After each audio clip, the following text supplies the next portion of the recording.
Hello everyone, how you doing there? Hope you are doing good and hope you are doing well. जी तो मैं हूं doctor Syed Hashim Bukhari. तो आज हम बात करेंगे कि रमज़ान में हमें क्या क्या चीज़ें खानी चाहिए अफ्तार में और सहूर में।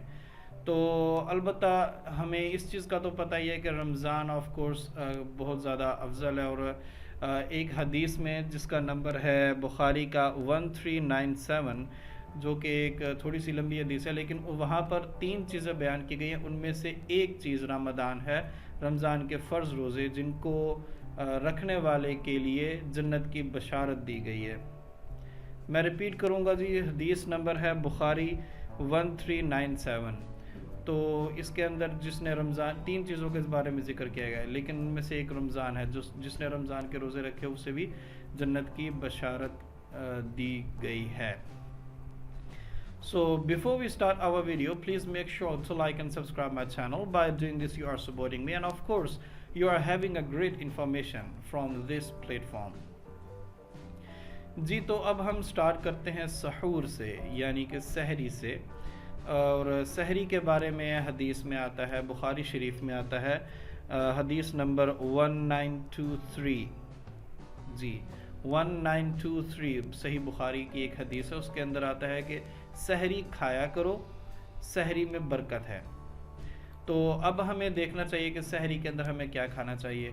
पहले हमें लॉजिकली देखना पड़ेगा कि सहरी खाने के बाद हमने शाम तक कुछ भी नहीं खाना। सो हमारा स्टमक एम्प्टी होगा पूरे दिन के लिए, और हमें ज़ाहिर सी बात है जो कि काम वगैरह करते हैं, उन्हें काम वगैरह पर जाना होता है, तो उनकी काफ़ी ज़्यादा एनर्जी जो है वेस्ट होगी। उसके अलावा जो फीमेल्स हैं घरों में, तो वो खाना वगैरह बनाएंगी, अफ्तारी की तैयारी वगैरह करेंगी, सारा दिन उनका काम वगैरह होता है, तो ज़ाहिर सी बात है उनकी भी काफ़ी एनर्जी वेस्ट होती है।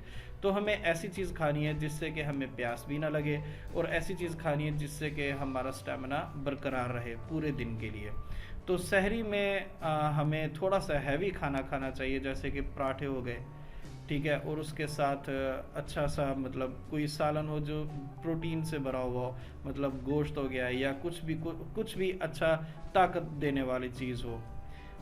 दालें हो गई, दालों में आप लोगों को पता है प्रोटीन होता है, लोबिया हो गया, ठीक है, पराठे हो गए, उसके अलावा अंडे हो गए और दूध हो गया, ठीक है। और पूरे दिन के प्यास को काउंटर करने के लिए हमें चाहिए, ये एक यानी तहकीक बताती है कि पूरी दिन की प्यास को बुझाने के लिए, पूरी दिन की प्यास को काउंटर करने के लिए हमें चाहिए कि हम दही का इस्तेमाल करें। तो सहरी में हमें क्या करना है, सहरी में हमें हैवी फूड लेना है, जैसे कि पराठा हो गया, अंडा हो गया, ठीक है, फ्राइड एग हो गया, ठीक है, उसके साथ गोश्त हो गया, या फिर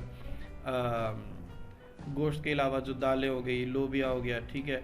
और फैनियाँ लाजमी लें, सवैयों को छोड़ दें, सहरी में फैनियाँ लाजमी लें, क्योंकि फैनियाँ थोड़ी हैवी होती हैं, फैनियाँ थोड़ी सी हैवी होती हैं, तो वो आपको सारा दिन मतलब आपकी भूख बर्दाश्त करने के स्टेमिना को बूस्ट अप रखेगी।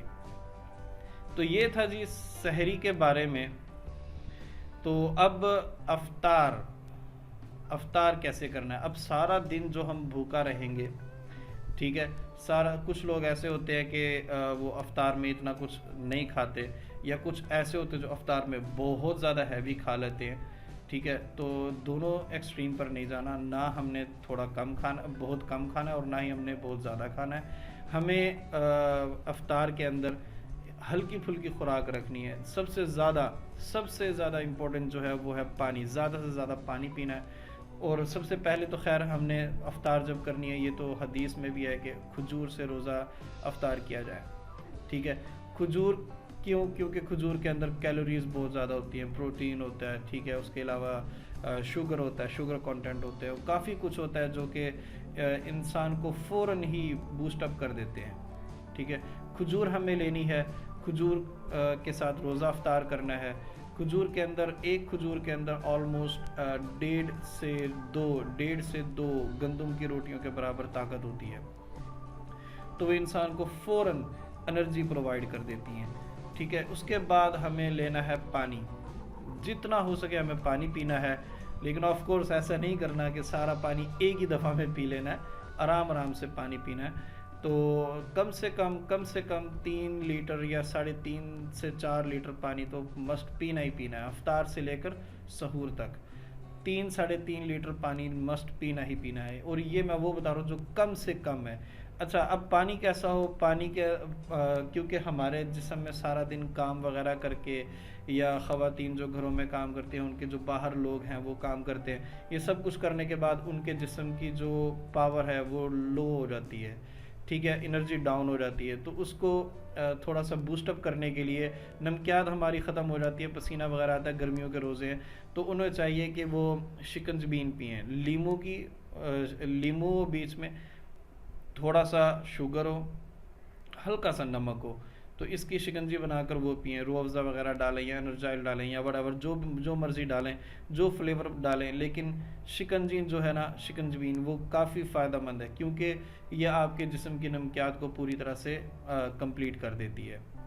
شکنجبین پینی ہے، کھجور کھانی ہے، اس کے علاوہ ہلکا پھلکا کھانا کھانا ہے، بہت زیادہ ہیوی نہیں کھانا، وہ اس وجہ سے کیونکہ آپ نے رات کو سونا ہے، کوئی کام نہیں کرنا، اور افطاری کے بعد جب آپ اتنا پانی پئیں گے تو آپ کے اندر چلنے پھرنے کی اتنی خاص طاقت رہے گی نہیں، تو آپ نے ہلکا پھلکا کھانا کھانا ہے، اور زیادہ سے زیادہ کوشش کیجئے کہ سموسے اور یہ پکوڑے اور یہ جتنا بھی ہیوی سٹف ہے یہ آپ افطار میں نہ ہی کھائیں تو بہتر ہے، کیونکہ یہ اگر آپ کھائیں گے تو آپ نے کوئی کام وغیرہ تو کرنا نہیں ہے، اس کے بعد پھر آپ سو جائیں گے، اور سو جانے کے بعد پھر آپ کو ایسیڈیٹی ہو سکتی ہے، ٹھیک ہے، تو آپ یہ ان چیزوں کو اوائڈ کریں، سمپلی سالن یا روٹی کھائیں، ٹھیک ہے، اور ہلکا پھلکا ہلکی پھلکی سبزیاں ہوں اس کے اندر، لازمی نہیں ہے، جیسے کہ میں نے سحری کے بارے میں بتایا کہ ہیوی فوڈ ہونا چاہیے، اس کا بالکل کنٹراسٹ آپ کر لیں، رات کے ٹائم پر، افطار کے ٹائم پر ہمیں بالکل ہلکا پھلکا کھانا کھانا چاہیے، بہت زیادہ ہیوی فوڈ نہیں ہونا چاہیے، جنک فوڈ نہیں ہونا چاہیے، ٹھیک ہے، ہلکی پھلکی روٹی یا سبزی کے ساتھ کھا لیں آپ، یا ایسا جس کے اندر آئرن وغیرہ شامل ہو، پالک ہو گیا، تو یہ آپ کی سحری اور افطاری کی روٹین ہونی چاہیے، تو تب آپ اپنے یوں کہہ لیں کہ اپنے پورے روزے سے فائدہ اٹھا سکتے ہیں میڈیکلی۔ اگر آپ چاہتے ہیں کہ میں رمضان کے میڈیکل بینیفٹس کے بارے میں بات کروں تو مجھے کمنٹ میں لازمی بتائیے گا۔ تو thank you so much for your time. آج کی ہماری ویڈیو یہیں پر ختم ہوتی ہے۔ آپ کو ڈسکرپشن میں ایک ویب سائٹ کا لنک بھی پرووائڈ کروں گا، جو لوگ یہاں پر میڈیکل ریلیٹڈ آرٹیکلز پڑھنے کے شوقین ہیں تو ان کو اس ویب سائٹ پر میڈیکل ریلیٹڈ آرٹیکلز مل جائیں گے، جہاں پر آپ کو پیتھولوجیکل ڈسکشنز اور diseases with their sign and symptoms, definition, risk factors, ٹھیک ہے، اور اس کے علاوہ ڈائگنوسس، ٹریٹمنٹ وغیرہ سب کچھ مل جائے گا۔ Thank you so much for your time. See you in the next video. اللہ حافظ۔